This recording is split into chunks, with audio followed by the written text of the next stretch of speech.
Нощта е тиха, а в мене буря без бряг. Всяка крачка напред ме връща пак назад. Носих усмивка, скривах своята болка, но истината тежи повече от злато. Гледах как мечтите падат като дъжд, а надеждата шепнеше: не се предавай, тръж. Белезите ми станаха част от кожата, но сърцето още помни всяка история. Не ме съдете по това, което съм изгубил. Аз още вярвам, въпреки че съм се сривал. От пепел ставам дори когато боли.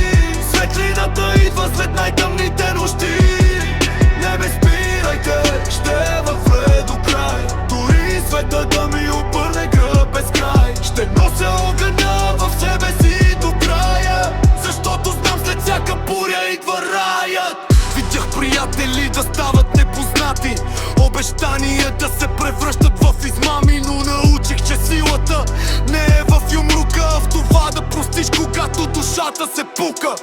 Всеки ден е битка, всеки дъх е шанс. Пиша тези редове с последния си глас. Ако пада, ще се вдигна още по-високо, защото мечтите ми са по-големи от живота.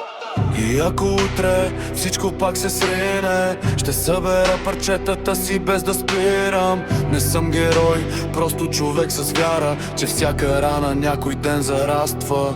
Не ме съдете по това, което съм изгубил. Аз още вярвам, въпреки че съм се сривал. От пепел ставам дори когато боли. Светлината идва след най-тъмните нощи. Ще остава следа, дори без съд.